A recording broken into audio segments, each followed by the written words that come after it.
baby. I'm about to show them what a boss really about. What you here for? Strictly business. I'm bossed up. I'm bossed up. I got boss in my IV. Just check my ID, and that's why I be the HNIC. People despise me. My services ain't free. Ain't trying to hear your story, homie. Cop me, no please. In high school, corner, quarterback. Nowadays, corner, quarter sack. Keep that on the low. Rappers turning into rats. Try snitching on they self. DEA ransack.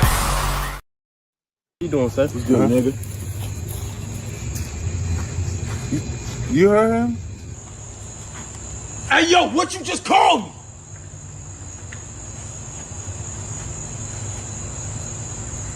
What's up, nigga? You don't get to call me that, boy. You don't get to call me that. What's wrong? You don't get to call me that. Look. You don't think I know what I'm doing? Huh? I'm doing this for us. Think about it. If we take back the word, it don't harm us no more. That's the stupidest shit I've ever heard, nigga. You feel that? You feel that? Take it back.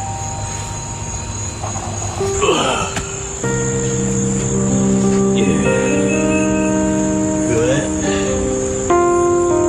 Yeah, nigga.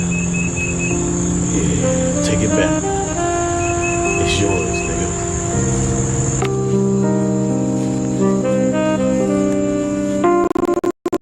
Hey, let's go, Mr. Lee. I'm just chilling, nigga. Say what? Come over there and beat your ass, nigga. I went. Hey, how you been, nigga? And you said what? Hey, stop playing with me, nigga. Wait, I didn't mean. Wait, that just. I didn't. Wait. Be safe, nigga. What's good, nigga?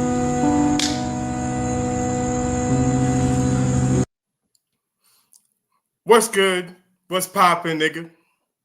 Your boys What up, in the nigga? building. What's up, nigga? Happy, it's Black History Month, so we got Black the History Month, man. Feel me? You gotta start off right. yeah. So I'm gonna be on my Kanye today. And it's only right. We going full Yeezy today. Full Yeezy today. Yeah, we might as well just get this thing popping straight off the rip. I'm not even gonna do the quarters. I'm not gonna do the quarters. We don't need to do all that today. We're just gonna get into the shits. Not the shits, but just into what we do. Let's see where I want to start though. Where do I want to start? I'll start here. I remember one game growing up, Pop Warner, we had a team drive to the game. Them boys jump out the car. They get their pads out the car. I think we 12, 14 years old. Like, literally, I remember playing them. Like, we pull up. It might have been a team in Orlando as I speak, because, I'm from Florida. It might have been Orlando or a Tampa team. Literally, them boys get out of Impala. It was a Monte Carlo and a Impala. Them boys hop out, full pads, go to the weigh-in. I'm like really happy. No adult driving them. I'm saying, oh yeah, this is real football down here. Yeah, this is real football. Hold up, they drove themselves. And Pop Warner, bro, drove to the game, bro. This is the craziest thing I've seen playing football. Like, bro, drove to the game, bro, and got out the car with their pads. You carrying your pads. This ain't high school. I mean, this ain't college at a league where I pads in the locker room. You got to bring it from the crib. So, oh nah, what was the score? Oh, we beat them, boy. We smacked them. They got right back in the car. We beat them, I think. Because I think when I was in Pop Warner, bro, my first Pop Warner team, Haines City, we won like... Now, this is why I got to get some of my boys on, because we have to talk about some of these stories. Now, Eric, I know he's watching, and I'm going to post it too, because me and him, I think I told the story before. We was playing this team called the Bronx Rebels. And they had two linebackers. I told y'all, like, we did this. One looked like Brian Urlacher, and the other nigga looked like Matt from the program. Both these niggas have visors on. Now, mind you, you only supposed to be 15 years old, 14 or 15, to play on this team. Okay, and I can't remember if there was a weight limit or not, but I don't care. Both these motherfuckers was like 230, 250. Big, jacked, crazy. We beat them. No, we beat them, no doubt. But it was the hardest game we had to play because these two big space eaters was ridiculous. But it wasn't that because we couldn't say they had visors on. One dude the black dude had a beard, so it's hard to see, whatever. It's like whatever. But it was when they was after we was in the line and we slapped five. Pop, pop, pop, pop, pop, pop, pop. We get to them, high five. And a little girl walked up. And the linebacker, the white dude, looked at him, said, "Don't worry, Daddy. You'll get him next time."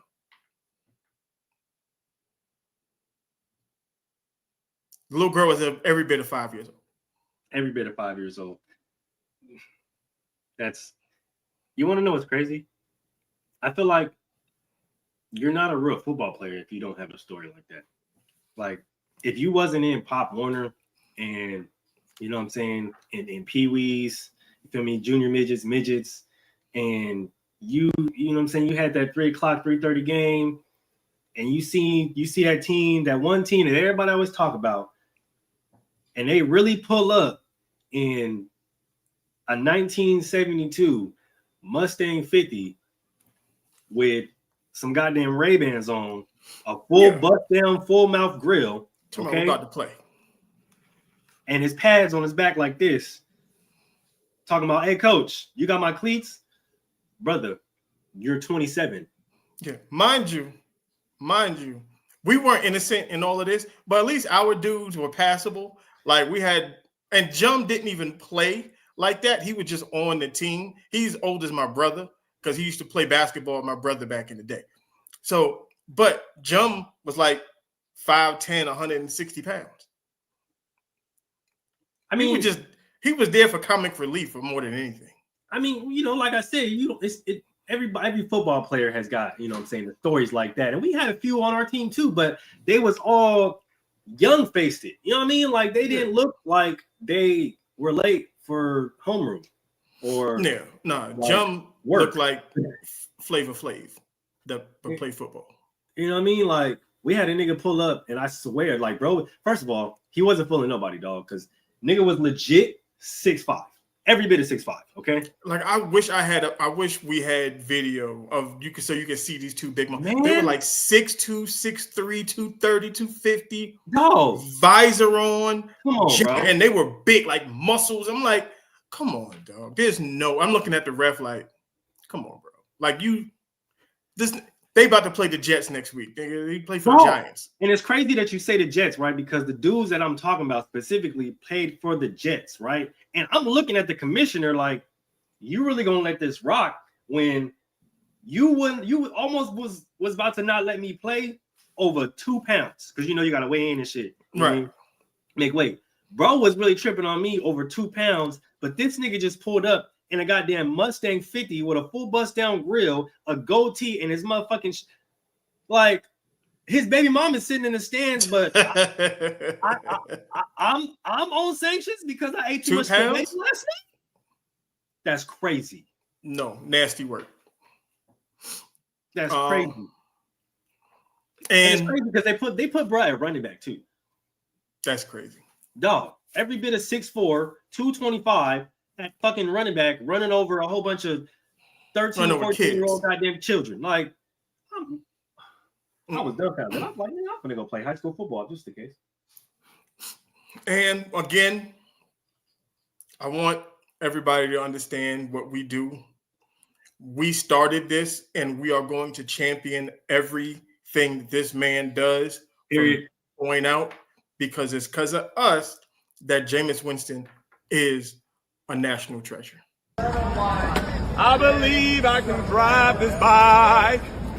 I think about it every night and day. I just almost ran over a horse today. I believe I can soar. You see me riding through an open door. I believe I can bike. I believe I can bike. I believe I can bike. Look, whoever sent Jameis loose in New Orleans with a microphone, good job. Absolutely. Good job. You I got other videos, but I'm saving those. You deserve a raise immediately. Yeah, no, because it's like, no, what are we going to do? I mean, what can we do different than we've never did in any other Super Bowl? Turn Jameis Winston loose. Send Jameis. And I'm glad y'all knew. And it works. His the questions at the press conferences, fucking stupid. Stupid. Absolutely hilarious. Absolute nuts. Okay. Had them out there catching dubs. I love it. Catching dubs. All right. So NFL honors happened. Can we call it honors? Really? At this point, I don't know. I don't think we can, because if you look at the winners, it's like, okay. Let's start where everybody is really upset. You know, we upset a lot of shit, but the Josh Allen winning MVP is probably the most ridiculous. That's not even the most ridiculous thing that happened that night. And that's the crazy part. That's the crazy part. How is Josh Allen winning the MVP not the most ridiculous thing that happened that night? But we will get to the most ridiculous thing. But we're going to talk about Josh Allen right now. Josh Allen wins MVP. I guess, you know, pretty much we both agree that he should not have won that award. Absolutely. But it's the explanation that some of these people have been given, the Stephen A's of the world, the Emmanuel Acho of the world. So let's Dan Orlovsky. Let's get to some of this bullshit. You look at Lamar Jackson coming into this. Oh, goddamn. I don't know why. And I played it. I don't know why it won't play. I played it off screen, like before the show started. And it worked. Worked perfectly fine. But now, when I want to load up the show, it wants to start trip. It wants to start to trip. I don't like this. We've been Jackson, shadowed. First team All-Pro, but I voted Josh Allen as the MVP, first place. Lamar Jackson, second place. He's one of the difference in 12 1 point. I am one of the ones that switched.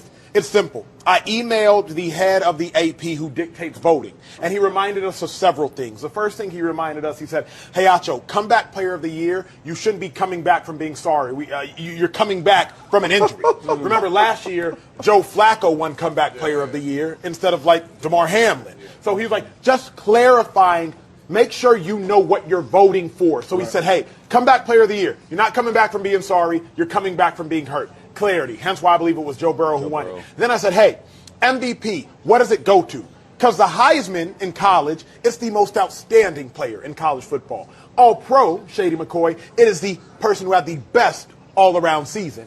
MVP, it is for the most valuable. Unfortunately, I read books. Unfortunately, I know how to use Google. Unfortunately, I know what the word value means. Now, the dilemma is, what's value mean to you? It can be subjective. Yeah. So when I said All-Pro is for who had the best season, now you go, oh, Lamar Jackson. MVP is who had the most valuable season. To me, Josh Allen had the most valuable season because of what Josh Allen did, who he did it with, and who he did it against. The reason I am so confident in my vote, because I went back and I watched the tape. A bullshit. Mm-hmm. You didn't watch tape. I know you didn't watch tape, because if you watch tape, there's no fucking way you would have got to the point of saying Josh Allen was the MVP. Mm-hmm. There's no way. There's no way you watched Bills football and Ravens football and said, you know what? Josh Allen is more of an MVP than Lamar Jackson. Mm-hmm. Mm-hmm. And I'm going to sum up pretty much what Ryan Clark said and what Stephen A said, basically saying because expectations weren't high for the Buffalo Bills coming into the season, that's why they feel that he had the leg up against Lamar. Okay. As far as I know, didn't everybody have the Bills threatening in the AFC to go to the AFC Championship, possibly a Super Bowl? Mm-hmm. Okay. So they didn't have the same expectations that were on the Baltimore Ravens were the exact same expectations that were on the Buffalo Bills. Nobody said the Buffalo Bills was going to win 5 games. Nobody said that. So, and then if you're talking about expectations and expectations based off what people thought in the preseason opposed to what happened during the regular season, Josh Allen still doesn't win the MVP. Doesn't Jared Goff deserve some way more votes than that? How about Sam Darnold? Saquon Barkley. Saquon Barkley. Shit. If that's the case, nobody had Washington doing anything that they did. You might as well give it to Jaden Daniels. Wouldn't have been mad at that. If we're basing it off of, oh my God, no one expected the team to do this or do that, then that's cool. Then remove all of the good teams. Because if that was the case, the same argument that they're making for Josh Allen, you can literally make it for Patrick Mahomes, and Patrick Mahomes should have won the MVP. Can make a case for Jalen Hurts too. And Jalen Hurts. Like the MVP, to tell somebody, oh well, you added Derrick Henry to the Ravens. And that hurts Lamar Jackson. You do realize Lamar Jackson threw for almost 4,200 yards. Ran for almost 1,000. He had 35 touchdowns? I believe so. 41 passing touchdowns. 41. I am going to tell you exactly why Josh Allen won the MVP. They gave Josh Allen the MVP because he stopped throwing interceptions. That's it. He stopped turning the ball over, and so they gave him the MVP. More specifically in the red zone. That's it. Nothing more, nothing less. Because if you look at head-to-head, Lamar smoked him. If you look at common opponents, Lamar played better against common opponents than Josh Allen did. You want to know what I find interesting? What's up? This whole narrative about who Josh Allen apparently doesn't have, right? Mm-hmm. I can tell. Well, I'm gonna let you cook first. I'm gonna let you cook. I really don't like that. I'm not gonna lie to you because they want to sit up here and, like you said, oh well, you add Derrick Henry, so obviously this blah blah blah and all this yin yang, right? I have a problem with that because do they not have Dalton Knox or Dawson Knox? They have Dalton Kincaid. Those are 2 very good tight ends. They have Amari Cooper. They have Keon Coleman. They have Khalil Shakir. So he's not absolved of weapons. So why do people keep pushing this narrative as if he doesn't have any weapons and he's doing this by himself? He has weapons. They just don't fucking use them. Can we make the argument? Because we can say that, because if we look at the numbers, Zay Flowers had a way better year than he did last year. Not way better, but a better year than he did last year. Yep. Isaiah Likely had a better year than he did last year. Yep. I would say that as well. Derrick Henry had a better year than he did last year. Mm-hmm. Lamar had a better year than he did last year. Yep. So we can say that Lamar has made everybody around him better. Mm-hmm. Amari Cooper had a worse season this year than he did last year. Mm-hmm. Keon Coleman didn't get going until late into the season, but he didn't have a good season. Mm-hmm. Shakur had a way worse season than he did this year. Mm-hmm. Dalvin Cook had a worse season than James Cook had a worse season than he did last year. Barely amassed 1,000 yards. And so what happened? I can say that, Josh Allen didn't make anybody around him better. But then everybody's going to say, well, how did they win all the games? Because of that defense.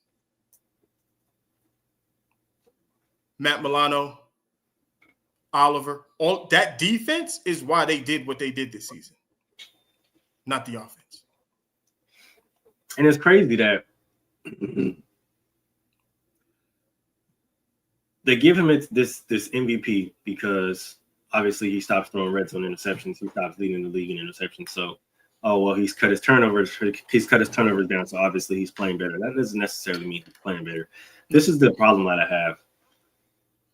A lot of people, the narrative around Lamar Jackson, and I'm gonna keep bringing this up because y'all get on my nerves with this. The narrative around Lamar Jackson was he runs too much. He's not quarterbacky enough.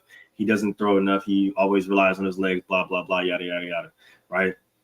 The reason why the Bills were quote unquote so successful this year is because they took the ball out of Josh Allen's hands throwing wise and put it in his hands running wise. Basically, going back to the game plan prior to him getting Stephon Diggs. Right.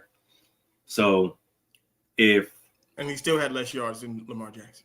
And he still had less yards than Lamar Jackson, still had a worse completion percentage than Lamar Jackson, still had less touchdowns than Lamar Jackson. So all we're basing this off of is interceptions and the ability to run the ball. Then why hasn't Lamar Jackson been MVP every single year? Why did you guys come out with that narrative saying that Lamar Jackson can't be a quarterback, that he has to switch his position, if you're going to use that same narrative to crown Josh Allen as an MVP? Yep. Honest, this is the only reason why we are here talking about Josh Allen is the MVP is because he stopped throwing red zone interceptions. Mm-hmm. That's it. Nothing more, nothing less. They didn't play. Look, they played seven teams with winning records. Mm-hmm. They were 2-5. 2-5. And lost the one that mattered the most. Mm-hmm. So we're not going. What he basically all season he feasted on shitty teams, and that's all he did. Mm-hmm. That's it. He had what third? Where's he at? Josh Allen. Yeah, 28 touchdowns, 6 interceptions, 3,700 yards. Not bad by any stretch of imagining. Not bad at all. And it's crazy because they're judging this off interceptions, I'm assuming, and he still threw more interceptions than Lamar. Yes, he did. Lamar Jackson finished with the second highest QBR ever in the regular season. That's ridiculous. And then he doesn't win an MVP. Mind you, he still threw All Pro. Yeah, and was first team All Pro. Like, come on, man. They go, oh, well, it's fatigue. And no, it's not. You just don't like Lamar Jackson. It's simple. It's simple.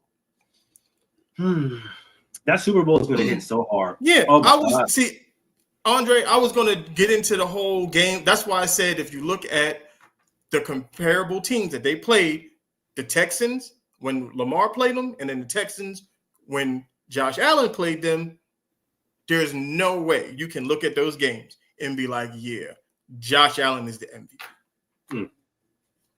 The worst game ever. I've never seen a quarterback play that bad.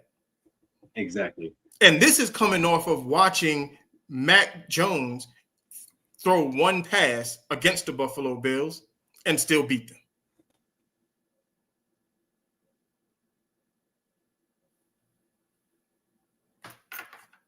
Like, come on, man. Like, this it's stupid. It doesn't make any sense. For Lamar to rush for almost 1,000 yards, and you still have Derrick Henry rush for what? He went for what? 1,900 yards? He had 1921. He had 19, and Lamar still threw for 4,100 yards and 41 touchdowns. Mm-hmm. Come on, bro.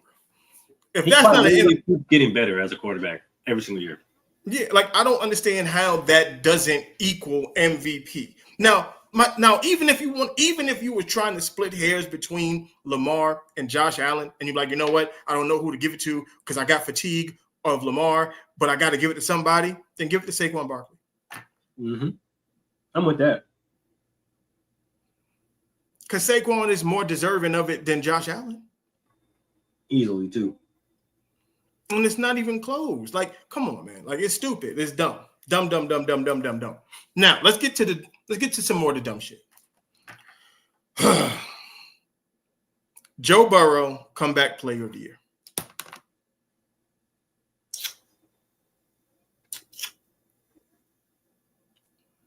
They're lucky on the Heroes right now, bro, because I don't understand it. Because comeback player of the year, they said is you get it because if you come back off an injury and shit like that or whatever. Mm-hmm. I'm like, but Joe Burrow's always hurt. This is the second time he's won it. Like, we might as well just name the award the Joe Burrow Award. Mm-hmm. Because who else was injured last year that came back and played really fucking good? But, well, okay, put it like this. I think comeback player of the year should just be someone who was either hurt or someone who didn't play very well the season before and completely excelled this year. And should it be the same person? That's fine. Or, if it's two separate people, I don't know. I don't know how. I just don't like that Joe Burrow won it. I really don't. The nominees were Joe Burrow, Sam Darnold, J.K. Dobbins, Christian Gonzalez, and Damar Hamlin. Then Sam Darnold should have won it. I would have said Sam or probably J.K. or Christian. Shit, you could have given it to Christian. Bro was a rookie last year. Got hurt in the first game, and then came back and literally balled all season, and nobody said nothing about it. You guys are wild, bro. I mean, I would say because Sam Darnold had the Vikings at 14-2. Mm-hmm. But it's like to come back off of that and play like that, like. Oh my god! Who? Oh, he also played better than Patrick Surtain, by the way. But we'll get to that later. Yeah.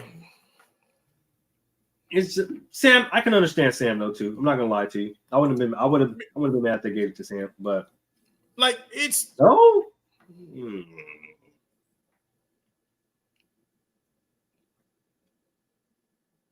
I don't. Wait, hold on. Let me. Where is Joe Burrow out of all people? And Sam Darnold was 5th in the league in passing.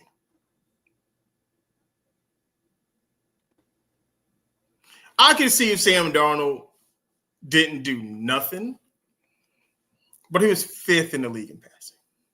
Had the Vikings literally at 14-2.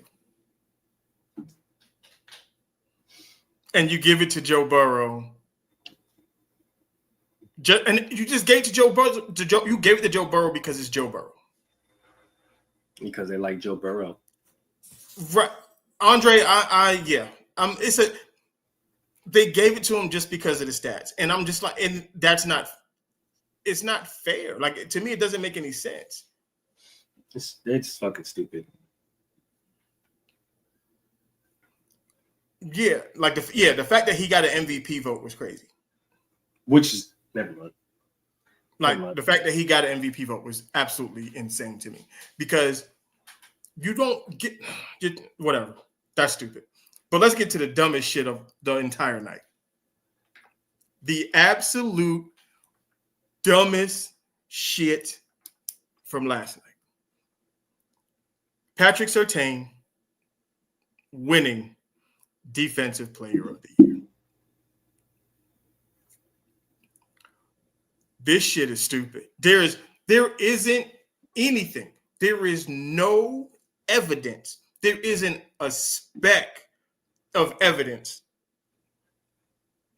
that indicates Patrick Surtain being Defensive Player of the Year? Nothing. Zero.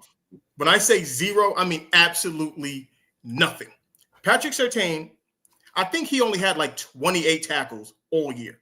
And he had something like 10 pass defenses and 4 interceptions, which is okay. I'm not going to say it's trash.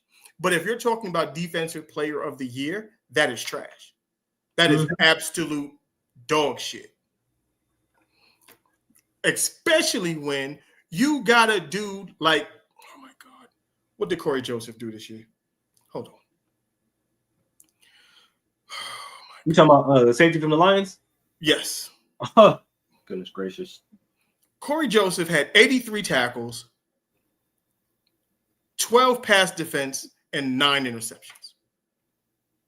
If you're going to give it to a defensive back, or you could have went with Xavier McKinney, you had a better chance of giving it to Marlon Humphrey.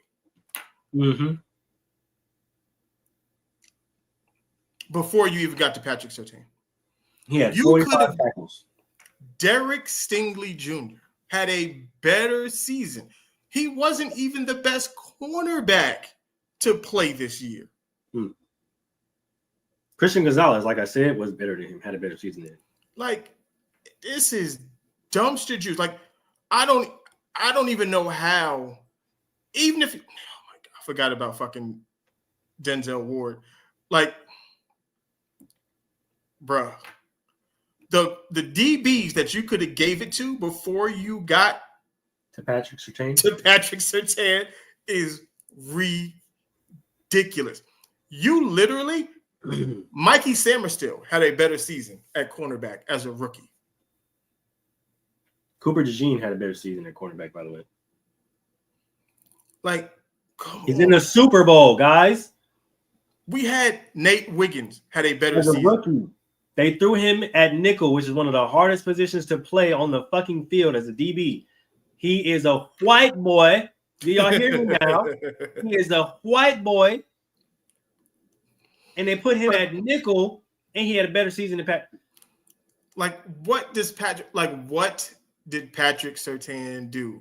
Because you can't say, because they love to talk about pass defense and all that. This isn't Darrelle Revis's mythical 2009 season. That's not what he did. Okay? That's not. He didn't have the sacks and the interceptions and the turnovers like Charles Woodson. He didn't have the interceptions like Deion Sanders or Rod Woodson or any of these other guys. He doesn't have the tackles or anything like that like a Rondé Barber. Statistically, there is no evidence. There is nothing that points to him being the Defensive Player of the Year. Like absolutely nothing. Nothing. On top of that, hold on. Let me go. This shit is so irritating to me. Nope, I don't want that. When Trey Hendrickson had 17 and a half sacks, Myles Garrett had 14. Like, there are so many other people that could have gotten this fucking award. We're going to go ahead and Buda Baker again. He's a safety. Buda Baker is a safety. This is like the third year in a row he finished in the top 3 in tackles. I mean, the homie, he might as well just play linebacker. And he had 164 tackles, 2 sacks, 10 tackles for a loss, 5 pass defenses. He didn't have no interceptions. But that is 1 forced fumble.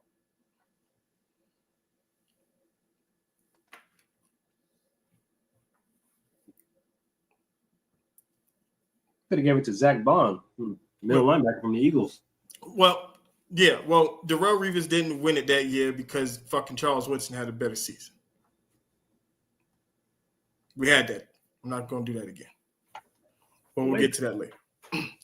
But come on now. Like, there's some – I don't know. I don't know how they voted Patrick Surtain as defensive player of the year because it doesn't make any sense. There isn't any analytics. There's nothing that you can show that is going to make sense for him being defensive player of the year. Other than the fact of they kept talking about this motherfucker since he got into the league. That's the only reason why, because they won't shut up about him. Patrick Surtain this, Patrick Surtain that. Shut up, bro. Like, so that's by far the most ignorant shit from the night. Like all of that stuff, absolutely stupid to me. I do not understand it, and I won't understand it for the life of me. Yeah, everything else was virtually because I didn't see on point. Yeah, everything else was on par as far as making sense. Okay, so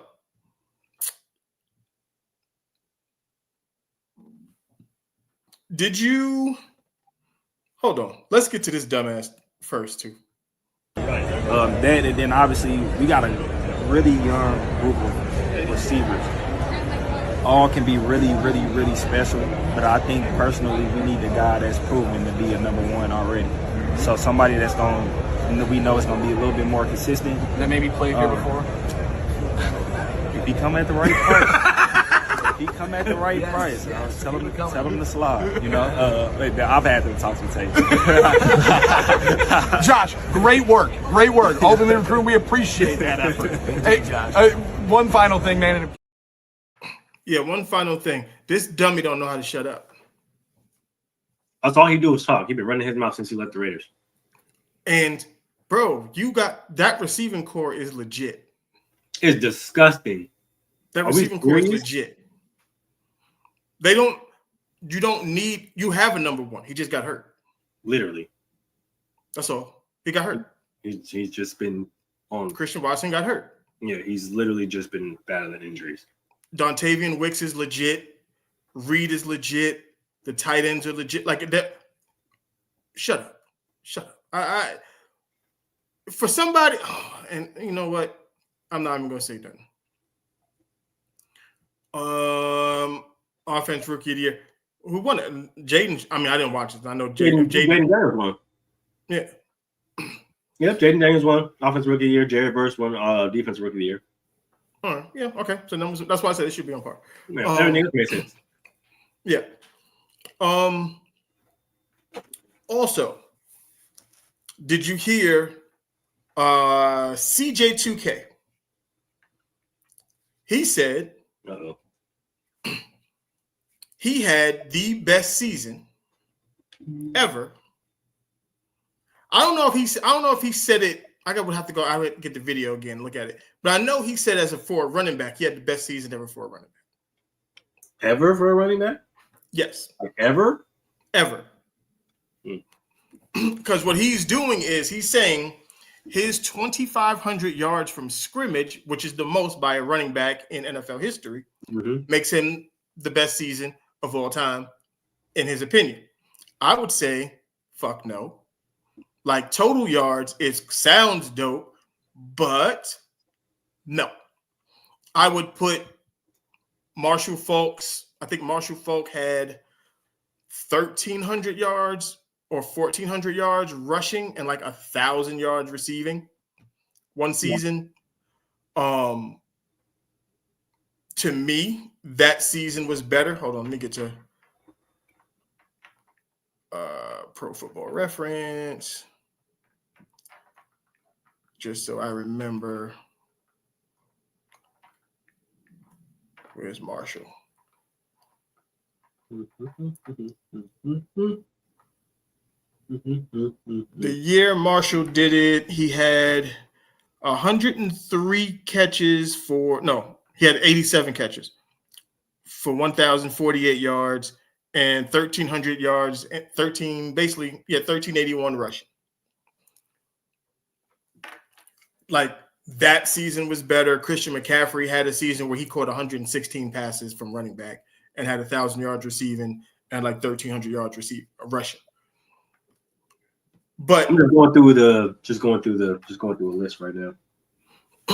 Yeah, just a second. So just because his total, and I think he, not to say it was bullshit, his 2,000 yards, but he only had like 2,003 yards. Like, yes, LT had better seasons. Like, I can run down the running backs that had better seasons. Like Roger Craig, his season where he ran for 1,000 at 1,000 yards receiving was better. Okay, so look, I just looked it up. Got lists from Fox Sports and Bleacher Report. CJ2K ain't on either one of those lists. Say it again. The CJ2K ain't on either one of these lists. Fox Sports, Bleacher Report. I looked up top 10 or greatest running back seasons of all time. It gave me a breakdown of 10 running backs.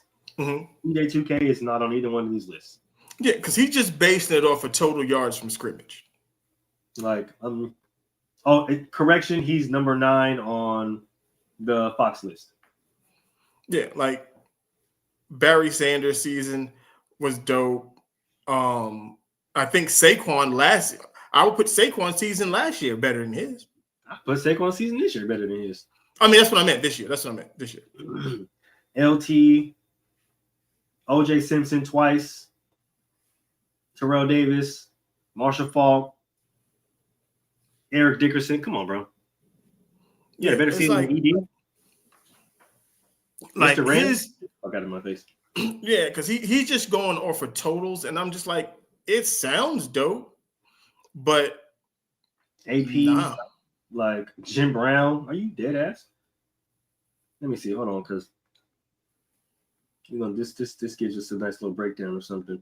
Shit, I would argue that Sean Alexander had a better season than you.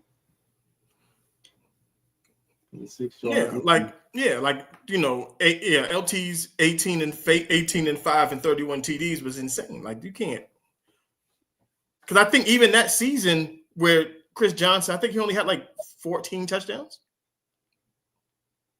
14 rushing touchdowns, 2 reception touchdowns. Yeah, and LT had 28 rushing touchdowns, 3 receiving touchdowns. Yeah, no, 508 receiving yards to Chris Johnson's 503. Yeah, like no. And then OJ Simpson gave us 2K on 332 rushes on a 6-yard average, dog. Yeah, like stop it. Christian McCaffrey had 1,387 on the ground, 15 touchdowns, 1,005 yards receiving on 116 receptions and 4 touchdowns. Like, that was literally the Panther offense. Like, let's not do this. So I'm just like, nah. Like, your season was dope, but it's not dope. It's not. I wouldn't say it's the greatest of all time. It's not even. I wouldn't even. Crazy. It's in the top 10. I'll put it in the top 10. I would have to go through all. I'll give it top 12. Yeah, I'm about to say I would have to really sit back and look at it. But yeah, I mean, it's at least in the top 10 or 12. But that's it. I'll go top 12 for sure. Yeah. Okay. So Andre asked for this, so I'm gonna give it to him. You asked for it. You wanted last week. You wanted to know about our top 5 list. We did it, but we're gonna do it today. It's Super Bowl week. We're gonna do it. Yep. We're gonna give it to you again because there was a bunch of chatter going around with like T.O. and Michael Irvin and who was better and all of that shit. Mm-hmm. So let's do it. Top 5s. Well, so what we're doing is 5. We're not doing 10, 20. We're not doing all that shit. We're doing top 5s. We're going to do top 5. All right. We're going to start off at quarterback. Quarterback? Yeah. I start off at quarterback. Want me to go first or you go first? Let me go ahead and pull up my list real quick. All right. While you're pulling up your list, I'll give my 5. Brady, the GOAT, number 1. Mm-hmm. The Marshall, Peyton Manning, number 2. Montana, Joe Montana, number 3. Joe Montana. Dan Marino, number 4.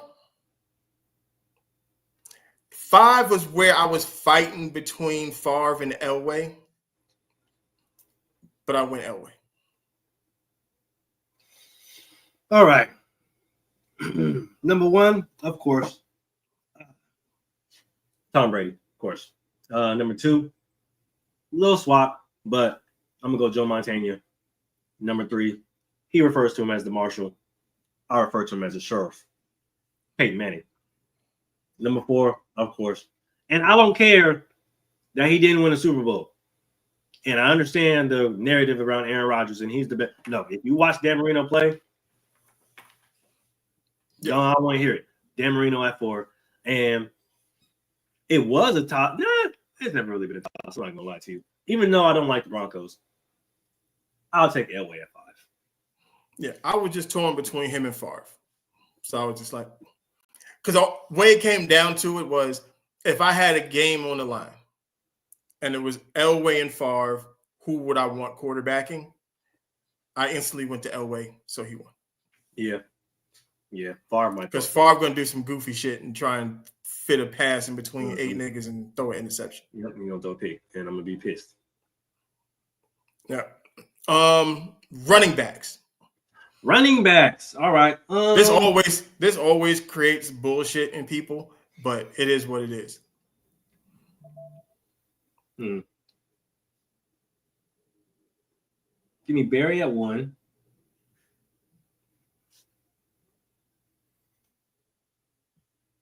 Oh, I'm telling you, never mind. Big facts. Okay. Oh man, I was gonna say something, but I'm gonna say that for later. I'm gonna go Barry at 1, of course. I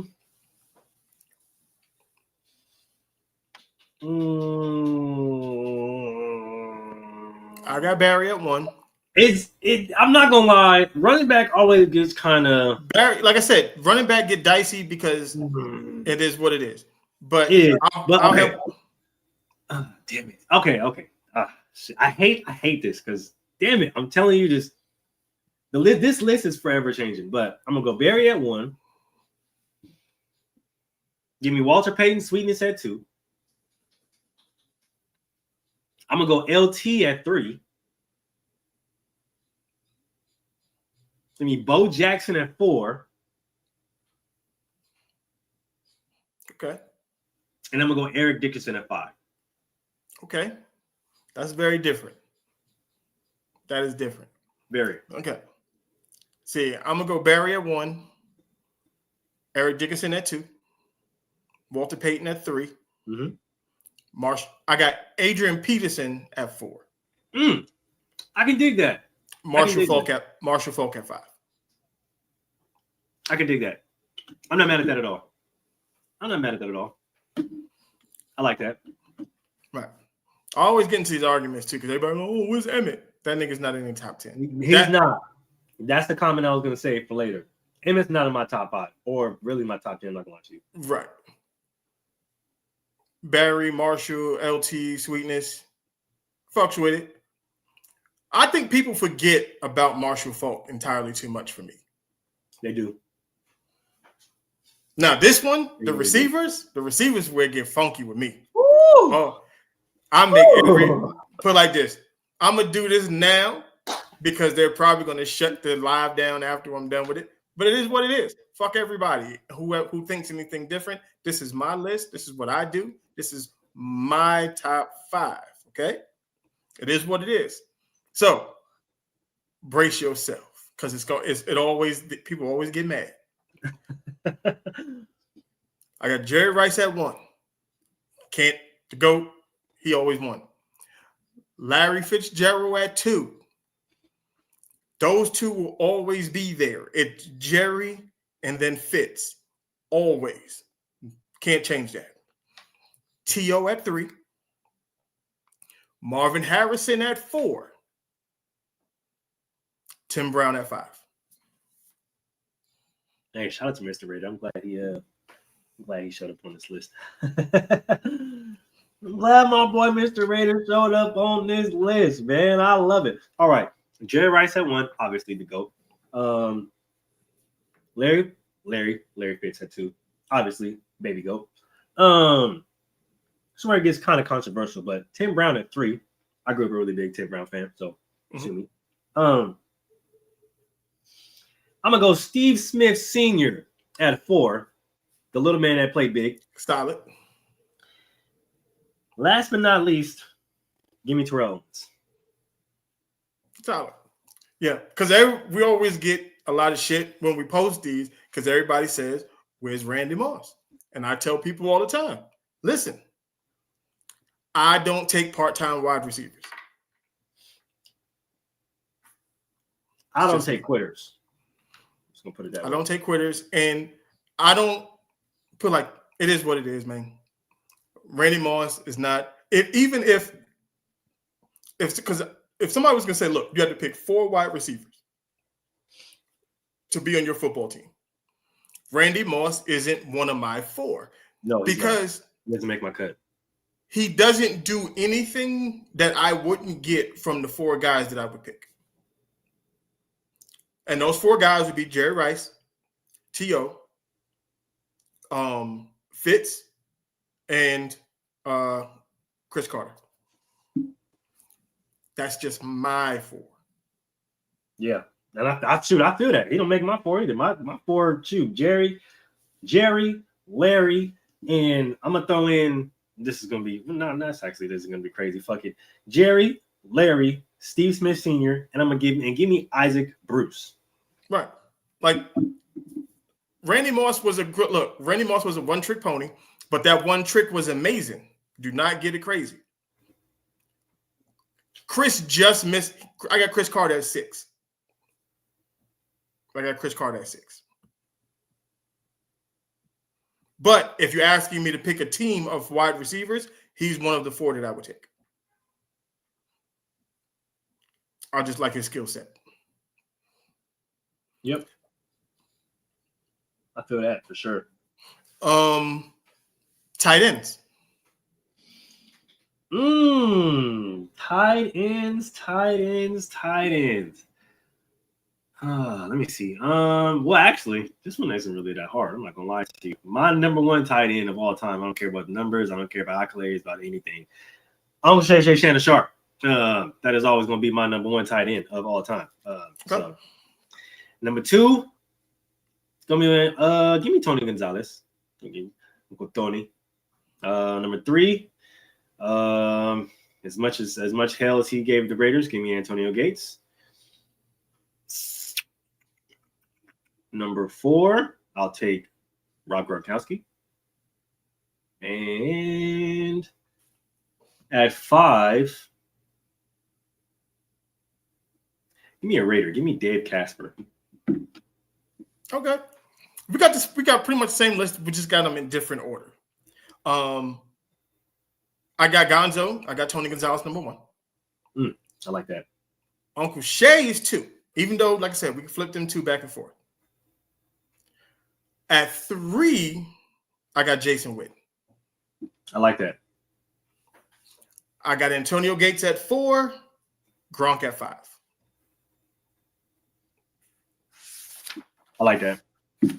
And no, Travis Kelce does not make my top 5. So don't even get in the comments. Travis Kelce does not. Oh shit. Okay.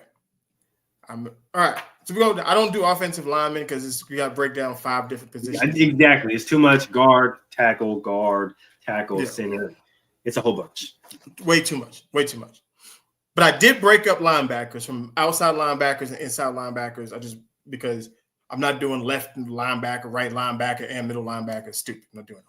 Yeah, it's either outside or inside. All right. So outside linebackers: Lawrence Taylor, Derek Thomas, Jack Ham, Derek Brooks, and this one might surprise some people: Levante David. You know what? I'm actually not mad at that. I'm actually not mad at the Levante P. Like, not even remotely. Obviously, my list starts off with LT, the best defensive player that this game has ever seen.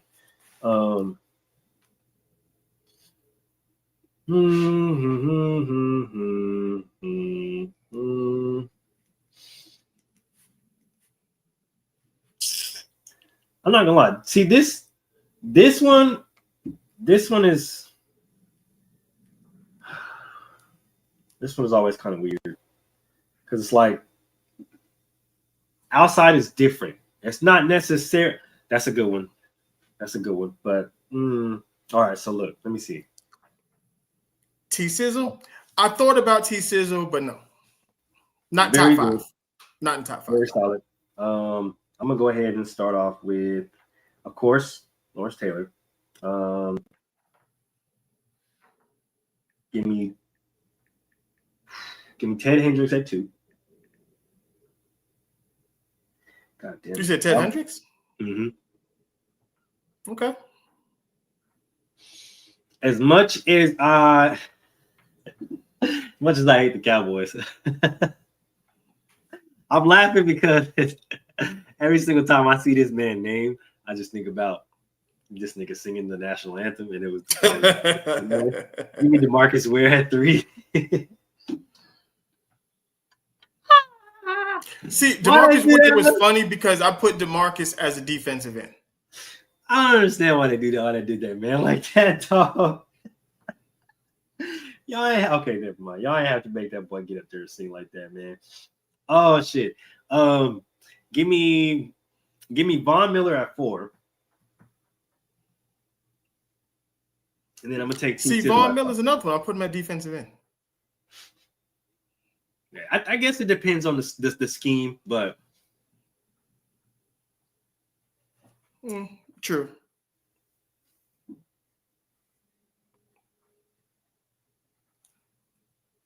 Lance Briggs was a close, like a really close, like 6, like a really close, really, really close. Yeah, no, I got Lance Briggs at 6. It was out of him and Levante David. I feel that. Yeah, I'm with you on that one. All right. Okay. Then we'll go to the defensive ends, and then we can mix and match. I got Reggie White, Bruce Smith, Julius Peppers, Deacon Jones. Come on with it with the Julius Peppers pick. Hold on, wait a minute. TJ Watt. I like that Julius Peppers pick. I'm not even gonna lie to you. Like, J Pep does not get his, he don't get his just desserts a lot. Nah, James Harrison, good player, not in this all-time list. James Harrison was a great player, but no, I can't do that. Let me see. Well, I'm not gonna lie. I see. Damn. See. Oh man. I'm not gonna lie to you. See, that's crazy because I see that Julius Peppers. Like I see that, and I'm here with you. God damn it. All right, I'm gonna go Reggie White 1. Give me Bruce Smith 2. God damn it, that Julius Peppers things. Oh wow, that was crazy. I'm not gonna lie, because that low key threw me for a loop. Low key a little bit.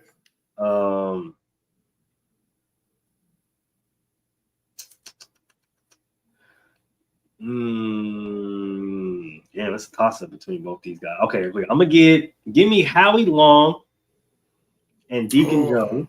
Yeah, I forgot about Howie. And my last,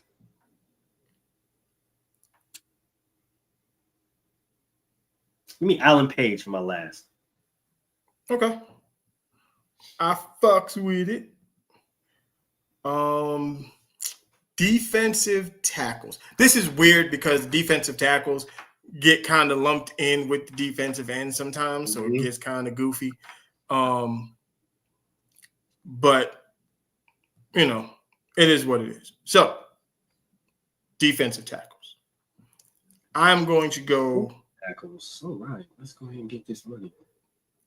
I'm gonna go Warren Sapp, of course, Aaron Donald, Randy White, Cortez Kennedy, okay, Geno Atkins. I'm with that. I'm with that a lot. Because and then I'm kind of stuck with two other people, like with John Randall and and I like my man Haloti Ngata. Haloti was fire. Haloti was fire. All right, so here's what we're going to do. I'm gonna go at 1, Warren Sapp, of course. At 2, give me John Randall. I like John Randall. I like John Randall. I like John Randall a lot. At 3, give me Bob Lilly. If you know, you know. 4, I'm gonna take Mean Joe Green at 4. And at 5, give me Aaron Donald. Got my Mean Joe. But I'm solid with my 5. Solid with my 5. See, TJ Watt is a weird one too because they move him around so much. Like he plays deep tackle and he plays defensive. It's like, you know, so but like even my defensive end is going to change because Myles Garrett got to go up there somewhere. So exactly, that's going to change eventually. Inside linebackers. And I'm gonna get to one of my guys because we also got to talk about who got snubbed for the Hall of Fame. We're gonna talk about that as well. Most definitely. Inside linebackers. We got Ray Lewis, of course. Lou Kuechly. Okay. What? Mike Singletary, Junior Seau, London Fletcher.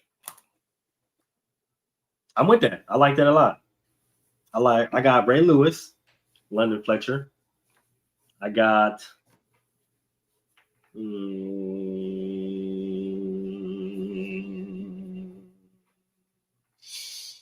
give me Junior.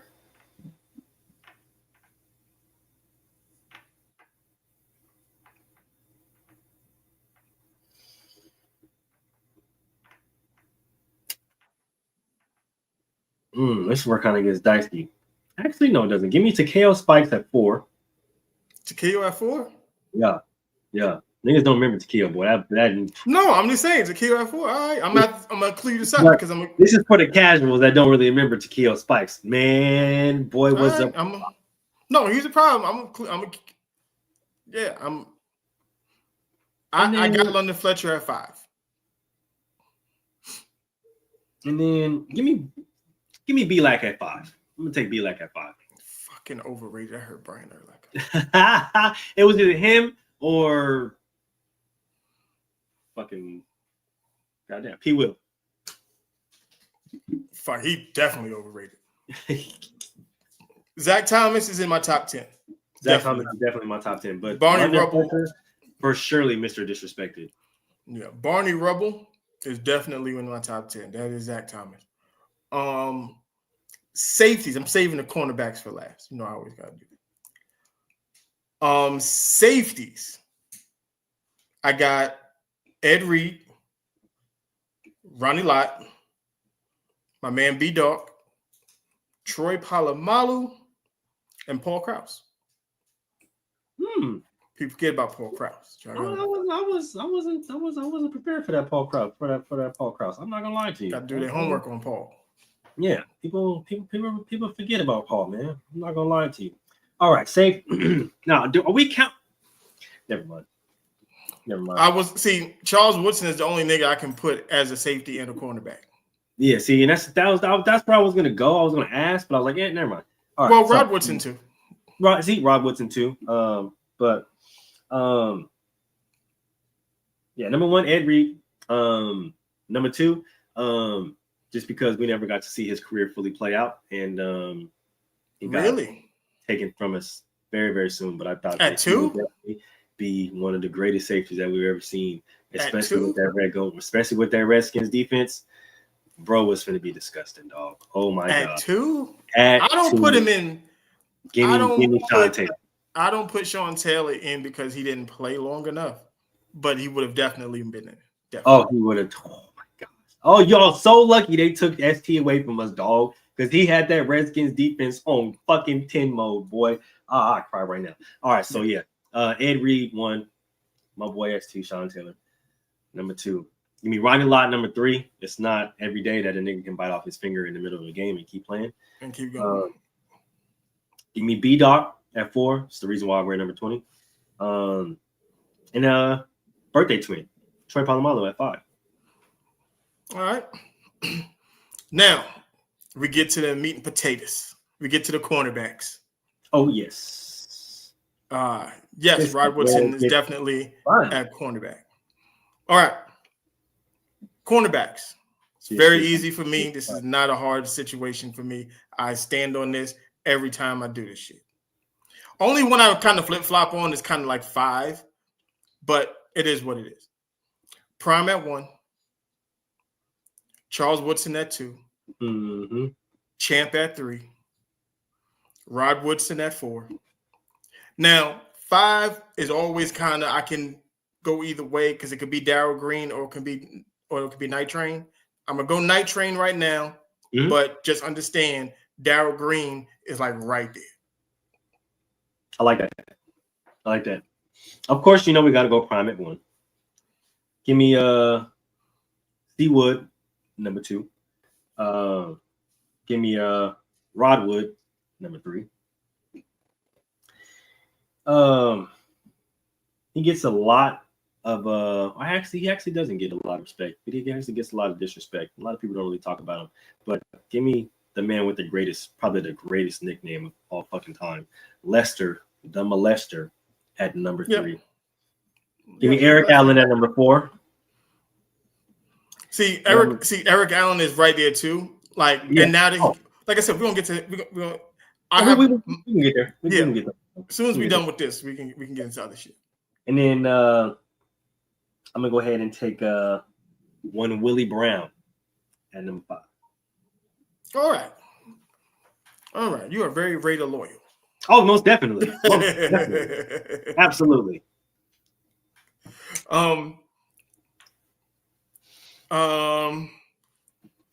You want to do return? We can do returners. I can do returners. We can do returners. I can do it right now. Hold on, I can do it right now. Let me just put my thinking cap on real quick. We're doing kickoff or punt? Just returners. We're gonna do both. All right, we'll do kickoff. All right, kickoff return. We got boom. Boom. Boom.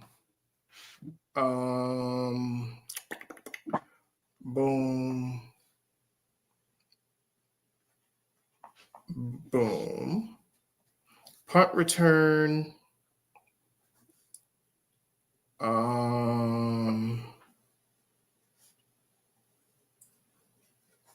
We got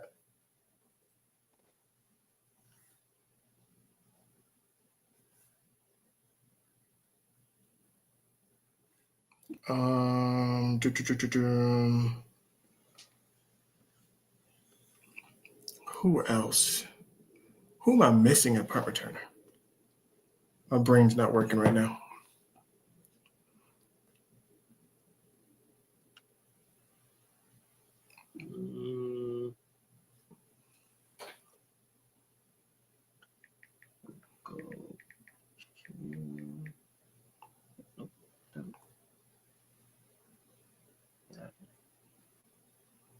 There we go.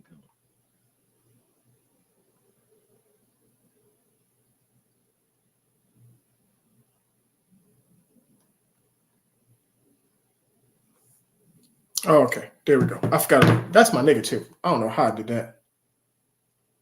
Okay.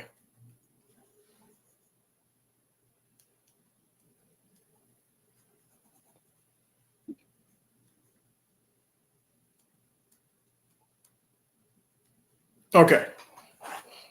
Got my list. All right. Now, kickoff return is pretty almost the same list as the punt return. Little different. Little different. All right. Kick return. Devin Hester 1. Prime at 2. Desmond Howard at 3, Dante Hall at 4, Cordero Patterson at 5.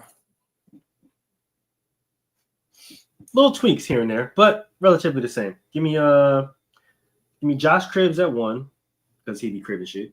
Give me the human joystick, Dante Hall at 2. You got both of them over Devin? Oh yeah, because Devin's the greatest punt returner of all time. Kick returner too. But what he did as specifically punt return, because punt return, if you know, it's harder than kick return.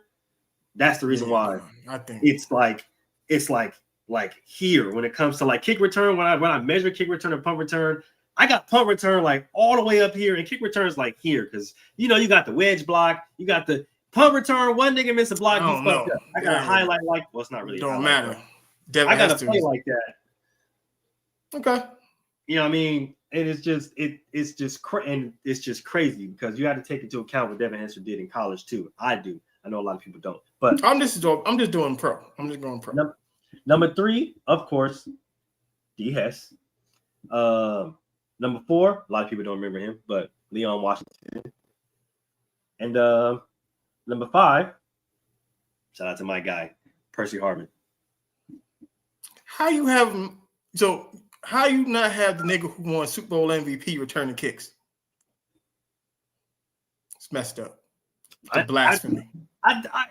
Desmond is on he on the other one though. That's blasphemous. It's crazy. He on the other one though. I measure kick return and punt return different. I'm sorry. All right, punt return. Punt return. I got Devin number 1. I got Dez 2, Prime 3, Dante Hall 4, and at 5 is real dicey because it's 2 niggas. I'm splitting it 2 and 2. I got Mel Gray and Josh Cribbs. I'm not mad at that though. I can't even lie. I'm not mad at that though because they healthy deserve to split. Relatively the same. Devin Hester at 1, Desmond Howard at 2, Prime at 3, Dante at 4, and shout out to the uncle of DK Metcalf. Give me Eric Metcalf. Forgot about Eric Metcalf. That's my nigga too. Because it's too many good. And it's a lot of them. I just remember that man. Eric Metcalf is my dude. That man we used to go crazy, dog. And then you got dudes like Tim Dwight. Yep. See, you got Tim Dwight. You got freaking Darren Sproles, man. People forget Isaac King. Man, Isaac King, Dave Meggett, man, shit. Dave Meggett.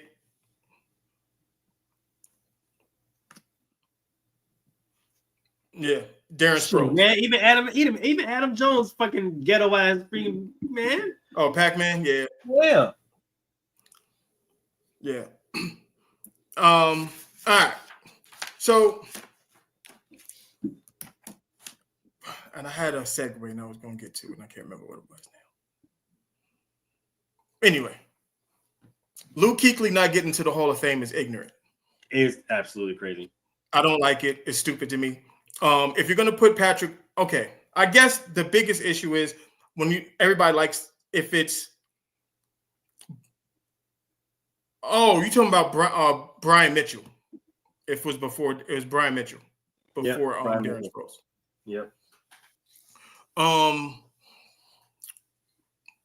I guess first ballot Hall of Famer and Hall of Famer period is the thing here. I believe Luke Kuechly is a first ballot Hall of Famer. I mean, if you ask me, like he was a 5-time All-Pro, and he was a Pro Bowler every year he was in the league except his rookie season. But his rookie season, he won Rookie Defensive Player of the Year, and then the next year he won Defensive Player of the Year. He is on a very short list of defensive players to win Defensive Rookie of the Year and Defensive Player of the Year in their careers. Literally. Like, and if you listen to the stories of other teams when they say how he called out their plays, like if it wasn't for concussions and because he was a maniac, I was gonna say because he was quite literally a lunatic. He would have like ridiculous. And I don't understand how that. Yeah, I don't understand it. I don't understand it. Right, and shout out to Shannon Sterling Sharp for getting into the hole. Finally, I almost cried. Thank you. See, at least we don't. Me and Andre don't agree on a lot of shit, but this is it. I mean, that's a valid point, though. That's a very valid point. Because you can put Patrick Willis in, not Luke. Shit, can't put Calvin Johnson either. I was like, personally, my opinion, this is Melvin. Calvin Johnson is not a Hall of Fame. He is not. It's a valid point. He's not. Why is Calvin in, but Steve Smith Sr. isn't in? Torrey Holt. Boom. Anquan Bolden. We can keep going. We could run the list down of wide receivers that had way better careers than Calvin Johnson that are not in the Hall of Fame, and it doesn't make any sense. The league? Was it 5? Huh? How many years you got to be out the league before you're eligible? Was it 5 years? 3 years? 5. Larry Fitzgerald should be up next year. Larry's up. I think he's up next year. Reggie Wayne. He expressed his grievances. I think he just went in the hole last year. Nope. He expressed his grievances on Twitter. Big dog. He didn't go. I could have sworn they put him in. Nope. He literally tweeted after and was like, this is what he said. Welp, ... That's what he said. Because he still hasn't got in. Say word. Yep. I thought he went in last year. No, he did not go in. That's bullshit. That's insane, isn't it? That's bullshit. The fact that man came out and tweeted.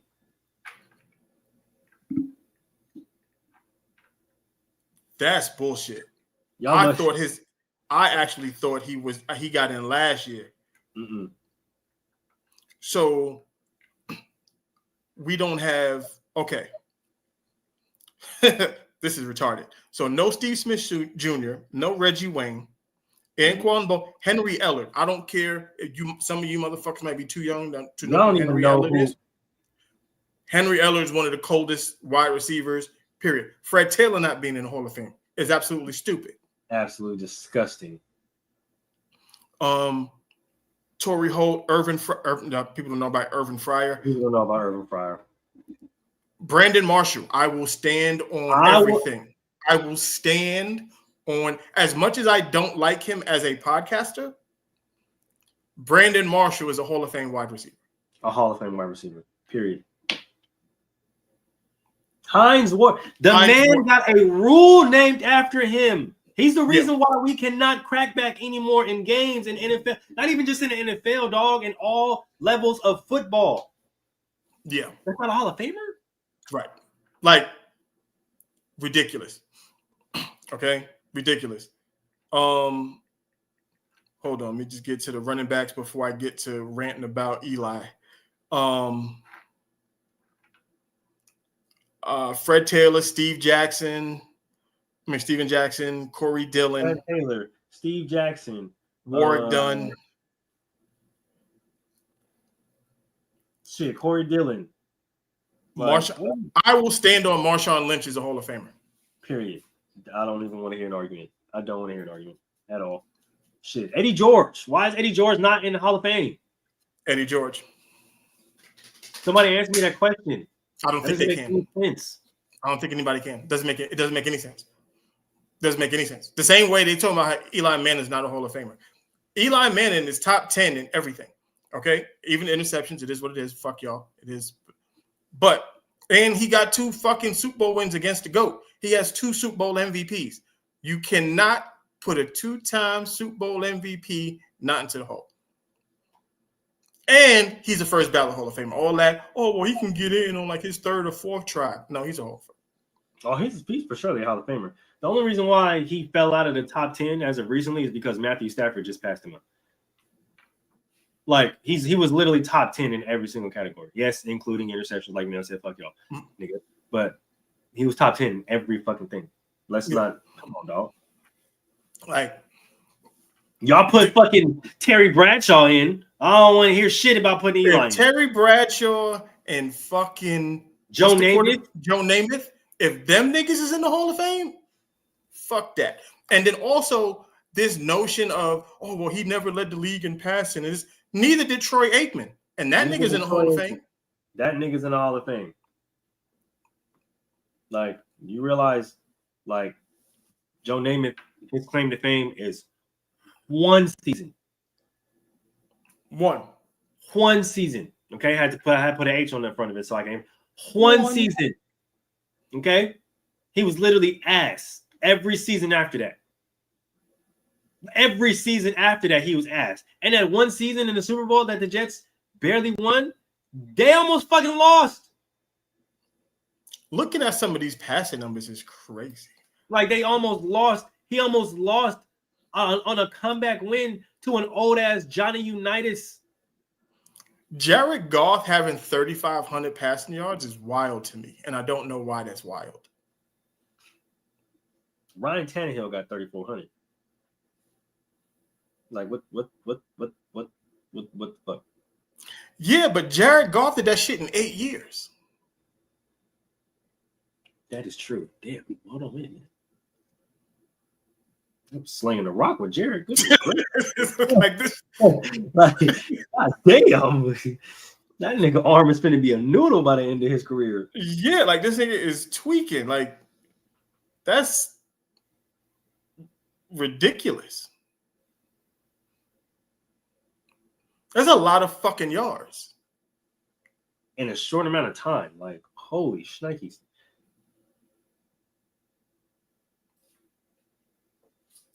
Goodness gracious. Yeah, like that's sick. Like, because I'm looking at like, why does he have so many yards? I'm like, how long this nigga been playing? And I'm like, he's only been in the league 8 years.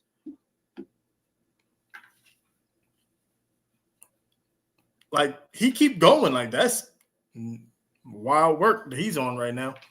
I just, when you start looking at stuff and then you get it and you like, oh, whatever. Okay. Let's get to the Super Bowl. Let's talk about this fucking game on Sunday. And what do we expect? I know last night y'all was touching on it a little bit, kind of like y'all was touching on it like Diddy. Just a little bit. So my opinion on this. One, I do not want the Kansas City Chiefs to win this game. And it's not because I'm a hater or anything like that. It has nothing to do with that. I just understand what comes with the Chiefs three-peating and the insufferableness of their fans. Mm-hmm. And, you know, because the conversation is becoming, well, if Mahomes three-peats, does that make him the GOAT? Does that put him in the GOAT conversation? Yada, yada, yada, yada. And the answer is no. Nope. It doesn't. Because if you're going to say that Peyton Manning got carried to his second Super Bowl, then we can say that about Mahomes right now. If you're going to say that, oh, well, Brady's first couple Super Bowls, it was the defense and this, that, and the third, then that's cool. That's where Mahomes is right now. So he can't get the credit for this because the defense has been dragging his ass the whole season. So, and I don't believe this Chiefs dynasty is as good as the 49er dynasty. It's not as good as the Cowboy dynasty. It's not as good as the Steeler dynasty. I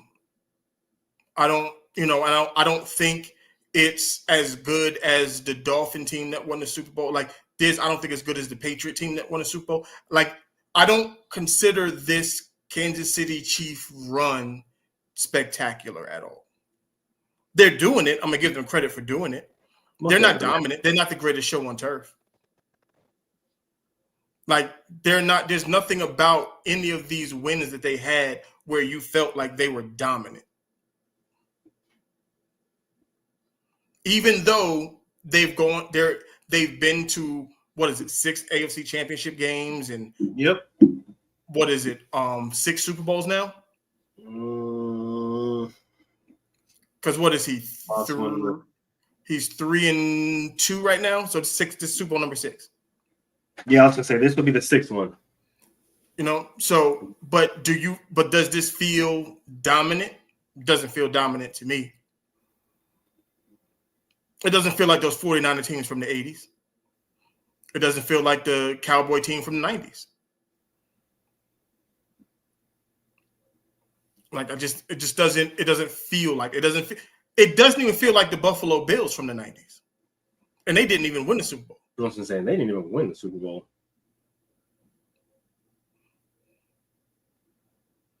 So, you know, I just feel like they're getting lucky. They've squeaked by every single time. And even with the Super Bowls that they've acquired, squeak by every single time. Mm-hmm. I just want to know when they're going to stop squeaking by. When they're going, because none of their games that they've won have been convincingly. Like they haven't blown anybody out in the Super Bowl. Yeah, if Jimmy Garoppolo learns how to throw a goddamn football, he hits fucking what's his name? The receiver is Samuel. Like freaking Debo Samuel? No, not Debo. Before that, Brandon Ayuk. Who else played in that game? Was it Brandon Jennings? What the fuck is the tight end's name? When I say his name, you're Kittle. What year was that with the 49ers? Who else was on that team? So receiver. What year was that they went to the Super Bowl? What year was that? Because they went 2 years. Was it 2022? They went 2 years in a row. And I might be saying I might be getting the last name wrong too. That might be the problem. They went so they were in the Super Bowl last year. You know that. It was before Debo. Yeah. Because he came from the Broncos. Not that one. And motherfucker, he was flying down the middle of the field at the end of the game, and Jimmy Garoppolo overshot his ass. Hold on. Let me go to Super Bowl. That's what I should have just did. Emmanuel Sanders. There you go. If he just thought, because he beat everybody on the post route, and Jimmy sailed it at the end of the game, and that was it. Yep. I just want them to stop getting lucky. Like that's the only thing I want. I want them to stop getting lucky. Like every single Super Bowl that they've won, it just seems like luck. Like, yeah, they squeaked by due to them getting lucky. Like that, and that it's just I'm tired of it. Like I'm getting sick. I'm getting sick and tired of it. The shit is getting on my nerves, right? Like 31-20. If like Mel said, if Jimmy Garoppolo knew how to throw the fucking ball, and Kyle Shanahan knew how to fucking coach a game in the second half, they win this fucking Super Bowl. Yeah, because that was the game the motherfuckers stopped running, but they was kicking their ass on the ground. Kicking their ass.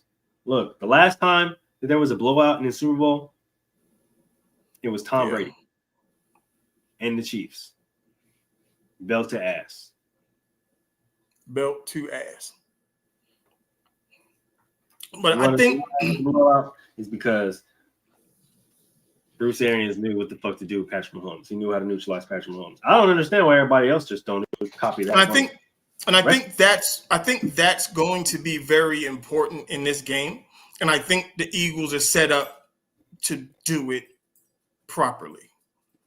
Nolan Smith is going to be hyper important to this game. Nolan Smith, yep. Zach Bond is going to be watched. He's gonna make his claim that he should have been deployed during this DPOY. He should have won it. Mm-hmm. Watch. He should have won it. Jalen Carter, Jordan Davis, that front four is going to be, if they can control the offensive line like I think they can, this game is not going to be close.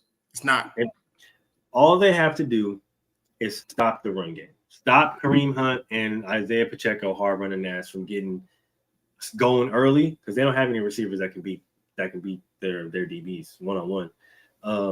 Stop that running game from getting going early. And you can't don't let Patrick Mahomes get out the pocket and you win this game.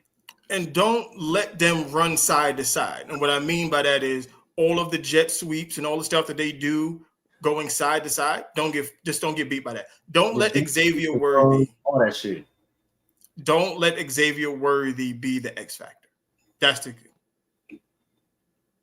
if they can control that, they'll be fine. Because I think Saquon and that offensive line, they're gonna go to work. Oh, for sure. That offensive line is going to do motherfucking work. But honestly, it's that D-line for me. I think that D-line is going to be... The Eagle defensive line is what is going... They're going to dictate if the Eagles win this game. Mm-hmm. If they can put Jordan Davis, Jalen Carter, and I forgot the other dude on the other side, and you can spy with Nolan Smith, so that when Mahomes wants to do all that running around, he's not outrunning Nolan Smith. Nope, not even remotely. So you keep him under control. And then I know this sounds crazy because we talked about this before. Let Patrick Mahomes beat you from the pocket. You have to. Let him beat you from the pocket. Because I don't think he can do it. He beats people's ass because they allow him to run around like a chicken with his head cut off. Mm-hmm. Keep him in the pocket. That's how you win this game. Yep. Make him throw into windows. If you can get pressure with 3 or 4 and he has to throw into 8 or 7, this game is done. This game is over. Just watch how the Raiders play this nigga. And I don't know why people don't do this. I'm telling you, follow the recipe. Just follow the recipe. Like, it's quite literally that simple. Follow the recipe. Keep the nigga in the pocket and make him beat you with his arm, not with his legs and with the, I'm going to run around and then throw some shit at the last minute to Travis Kelce or to whoever is fucking open in the back of the end. No. Play solid defense. Keep his ass in the pocket. And literally scramble drill. Soon as you see this nigga take off, lock up. You should be on your man hip like white on rice. Nobody should be fucking open. If you can rush 4 and drop your linebackers, bro, the game is over. Yep. The game is done. Travis Kelce, boom, taking out the game. Every single middle, intermediate route, boom, taking out the game. Nothing deep. Game over. Yep. You can get pressure because Jalen Carter can wreak havoc in the middle of that offensive line. I don't think there's an O lineman on that field that can hold him. I'm not even gonna lie to you. And if Jordan Davis, I just need Jordan Davis to spaz out one game. Just one. And this is the game. Spaz out. Because he does a lot of the dirty work and doesn't get credit for it. Like he gets a lot of double teams because one person can't block him. He's too fucking strong. So too big. And way too big. So if they can get those two dudes in the middle can control the running game, and Jalen Carter can get pressure and force Mahomes to even react left or right. Nolan Smith, their defensive ends are fast. Like he's not running away from their D ends. Nope. He's not running away from their D ends. And just stay on his ass. Make him make tough throws into windows. He's been turning the ball. Look, he's been throwing interceptions all season. Literally. All season. He's still top 10 in interceptions, by the way. Okay. He hasn't gotten into that mess up, into those messes in the playoffs. Now's the time. Now's the time. The time is now. With the secondary that the Eagles got, with the linebackers that they got, with the pass rush they have, they can force them into turnovers. Look, the Eagles led the fucking league in forced turnovers. Live up to it tonight. Well, Sunday. Come on, make it happen. And Saquon Barkley Saquon has to control this game. Yep. If Saquon and the D-line can control this game will be over before it starts. Because before it starts. Yeah. And I'm just look, this is it. This is for all the marbles, man. Redemption. We need redemption. I'm telling you, I need a blowout, bro. I'm not calling no close game. I'm not calling no, fuck that. Blowout. Yeah. Blow these the fuck out. AJ Brown, Devontae Smith, Jalen Hurts, Dallas Goedert, that offensive line, Saquon, all you motherfuckers got to show up. Let's go. Let's go. It's now or never, man. It's time to get money. Like the secondary, all of them. It's time. This is it. This is it. Because I think the end of the Chiefs dynasty is where I think we're at it. We're at the downslope of this. Yeah, we're at the downslope of this. This is the beginning of the end. I need 7.5 sacks tomorrow. Oh, if they get something, if they going off like that, yeah, it's gonna be ugly. 7.5. I need it. Let's go. Let's get money, man. Let's get money. Get this money, man. Like I'm here. Like I'm here for it. I want it because Saquon needs it to validate Jalen Hurts because I like what quarterbacks. It's a win-lose game for them. I don't care about the stats. I don't care. This is win or lose. Did you win? All that, he's got to get the ball to AJ. No, he don't. If Saquon can go out there and run for 500 yards, then he turn around, he hand that fucking ball off. I'm trying to tell you. If Saquon is cooking, you hand the ball off. Yep. If he's cooking, and it's crazy because a lot of people think he's going to be, he's going to run for a lot, but I think he's going to kill him in the passing game. I think that Spags thinks that they're going to come out and try to zone, try to power, but I think that Kellen, he's like, you think that for sure, but no, nigga, nah. We finna air your ass the fuck out. That's what we finna do. I'm finna hit you with this. George Karlaftis is finna have the longest day. I'm trying to tell you, dog. George Karlaftis is finna have the longest day. That linebacker is finna have them niggas is finna have it's gonna be a long day. Cause them wheel routes, them check routes, them check downs, they are coming in. They're coming in full force. I promise you. It's gonna be mismatch city.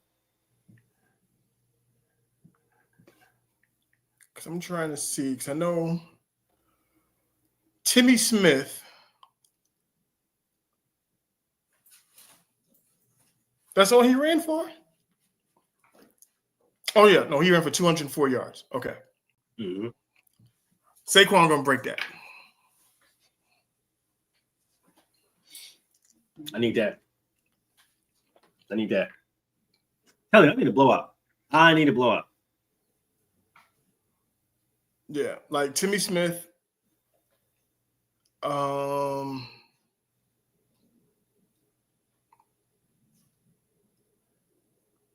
looking for the Super Bowl. Yeah, Timmy Smith ran for 204 yards in the Super Bowl. Saquon gonna go for about 210 and 3 tugs. 210, 3 tugs, and like 87 yards receiving. It's his birthday on the Super Bowl. And he's been winning a Super Bowl MVP. His birthday is on the Super Bowl? Yep. I might have to go make a bet.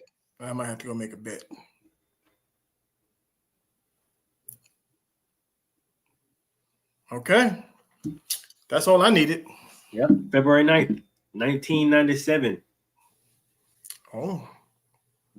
That's all I needed. Yeah. Come on. My boy's going to be super motivated. Oh, he's going to be jacked. Let's get it. Who they used to call the muscle hamster? Doug Martin. Yeah. Saquon Barkley is the new muscle hamster. Mm-hmm. Yep. That's it. When he broke off on that long ass run, I think it was against the Rams, and he was banging his helmet. I was like, oh yeah, he different. He coming different this year. Yeah. Yeah, the only way that we can avoid the ref bullshit, but the refs can also prevent the blowout from happening as well. This is true. This is true. You gotta air these motherfuckers the fuck. I'm trying to tell you, gotta air these niggas out. Air them out. If Saquon breaks a long run and they call it back for holding, the fix is in. Yep. We know what's going on. We know how much money is on the game. We know who got chicken on the game. Yep. The fix is gonna be if he break one for like 60 and then there's a flag on the ground, just fix is in. It's it. It's it. Mm-hmm. It started. It's happening. It has commenced. And at this point, ain't nothing we can do about it. Nah, ain't nothing we can do. But we're gonna wait. We got 2 days. Well, 1 day. We got tomorrow. And then kick off on Sunday. Lastly, Kendrick Lamar. The Super Bowl halftime show. Yeah. So SZA's performing with him. What are your expectations of this halftime performance? I don't know if I have any expectations. I don't really have expectations for the halftime show. The main reason being I'm a football player, okay? I love the game of football, all right? So when the halftime show comes on, I really don't care who the artist is. I'm tuned in, I'm watching it, but internally, I'm thinking get back to the game because I'm trying to watch this fucking game. I'm trying to watch football. So I never really go into the halftime show with any way, shape, or forms of expectations. I just don't want, well, actually, I do go into some expectations. I be wanting motherfuckers to fall. I be wanting motherfuckers to mess up. I be wanting motherfuckers to cuss on TV. I need a blooper. Some way, shape, or forms. That's the only expectation that I truly have. Other than that, get the show over with smoothly. No pauses, no wardrobe malfunctions, no none of that bullshit, no delays, and get back to this game, nigga, because that's why I'm here. I'm here to watch football, not here to watch a whole bunch of motherfuckers dance around and sing on the goddamn stage. That's not why I came. If I wanted to watch that, I'd go to a concert. Right. That's See, for me, I'm intrigued because it's funny to watch people forget what they said in 2020. Because in 2020, when Dre did his, everybody said we could have did without Kendrick performing at the Super Bowl. They said because he didn't fit. He did We Gonna Be All Right. And everybody was like, that is not a Super Bowl song. And everybody was mad that Kendrick performed because they said it didn't fit. They said they could have done without it. But now he's doing, after the whole beef, everybody is pro Kendrick and shit now. So, okay. I want to see what he do. We already know he's not bringing out Lil Wayne because Lil Wayne said he ain't going. You're going to be there. So, we're going to see what he does for this Super Bowl show because everybody hyped it up and then expecting this grandiose thing from him. If he fumble it, boy, I'm going to be the first one to let him know. So, we're going to see. Crazy because everybody, oh, well, he doesn't deserve it. Oh, he doesn't deserve to be in the Super Bowl. He shouldn't have performed in the Super Bowl. But now everybody was, oh, well, that's the only thing I'm looking forward to. And, oh, what do you think he's going to open with? And this and this. And okay. Yeah, all right.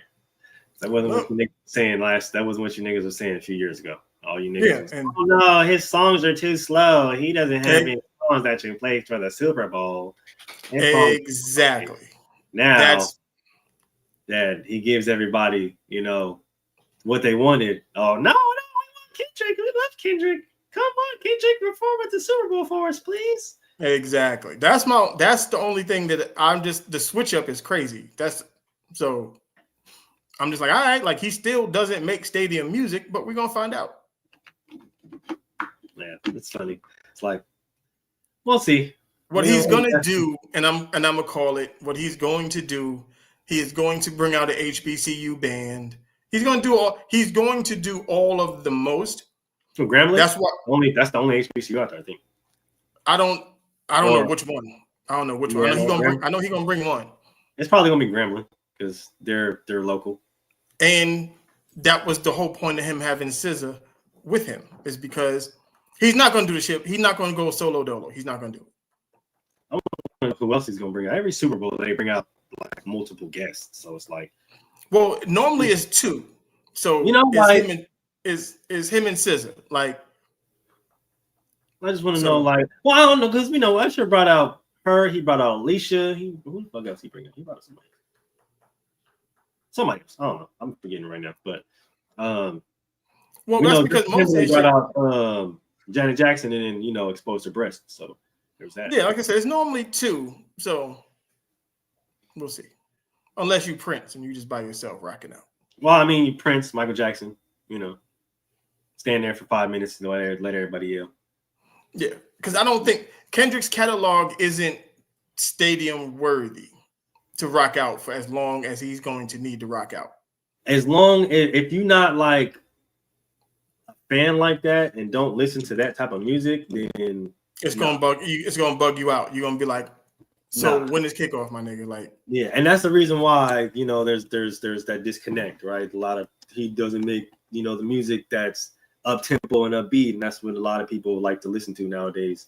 And shit, hey, different strokes for different folks, man. Shit. Yeah, and you're playing in a stadium. You're playing to almost 100,000 people, and most of them probably don't know your music like that. So it's going to be tough. They do, and I was in all the forums and stuff like that. People talking about Kendrick, they know his music. Is just like I said, people don't listen to it because they know the new stuff. They're not. No, it's crazy because I'm not even talking about the new stuff. Like a lot of people are like, oh, I haven't listened to GNL, I haven't listened to his new album, blah blah blah. Oh yeah, and they're not fucking with the new shit either. Like they I know Kendrick, trust me, I've heard songs of him, but they just don't fuck with it. Right. Like I just don't. They don't. And just so we understand this isn't hate because everybody call me a hater. No one's listening to GNX. Nobody. And when I say nobody's listening to it, I went and looked at the numbers for it. The shit has only sold 32,000 copies. Streaming numbers don't count. Streaming numbers don't count. And even with the streaming numbers, I think it's at 487,000. Yeah, go. So it'll go up. It'll go up by 1 daily because it's me. Let's just say that. Like it'll probably take a hit after the Super Bowl because every artist after they perform at the Super Bowl, they get a jump in their music. Because I think when Missy performed, when she I forgot who brought Missy out, her shit went up 500%. Oh yeah, shoot! Usher dropped his new album after the Super Bowl. Shit, Beyonce dropped an album after the Super Bowl. They all do that. They all do the shit. Yeah. So, all right. So we're gonna see the game's coming up. We're gonna see what Kendrick do. Yeah. And then after that, shit, there's no football for a minute until the XFL season starts. Right. So we're gonna gear up, get this draft talk going. Get ready for that. Definitely gotta talk about the draft and my man Shador and Shiloh shut a bunch of y'all niggas up if y'all watched that. He said what? He said who was y'all talking to? Yeah. Okay. Yeah. Talking about, oh, well, Shiloh don't look good in practice. And then played the game and Shiloh's out there. Never mind. Like I said, I can't listen to some of y'all. Can't listen to some of y'all. All right, for sure.